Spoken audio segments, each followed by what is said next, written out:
ইংরেজি পরীক্ষার মধ্য দিয়ে শুরু হলো প্রাথমিক ও ইবতেদায়ী শিক্ষা সমাপনী পরীক্ষা।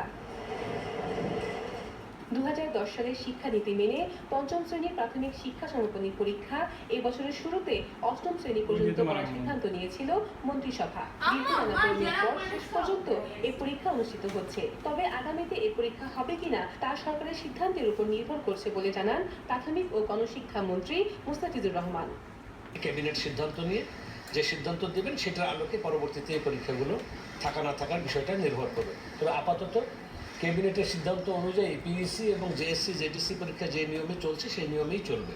তবে সরকারের সিদ্ধান্তে টানাপোড়েনের কোনো প্রভাব যাতে শিক্ষার্থীদের উপর না পড়ে সে বিষয়ে নজর দেওয়ার কথা বললেন অভিভাবকরা।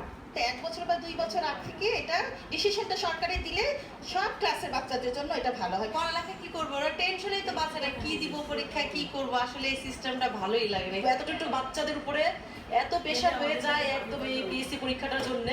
তা আমরা চাচ্ছি না যে এই পরীক্ষাটা থাক নেক্সটে। প্রতিদিন বেলা 11টার পরীক্ষা শুরু হয়ে চলবে দুপুর 1টা পর্যন্ত। নাজনীন লাকি, মোহনা সংবাদ, ঢাকা। অনুমোদনহীন বিদেশি চ্যানেল ডাউনলোড ও বিদেশি চ্যানেলে বাংলাদেশের বিজ্ঞাপন প্রচারে দেশের প্রচলিত আইন অনুযায়ী ব্যবস্থা নেওয়ার আশ্বাস দিলেন তথ্যমন্ত্রী হাসানুল হক। দুপুরে সচিবালয়ে টেলিভিশন চ্যানেল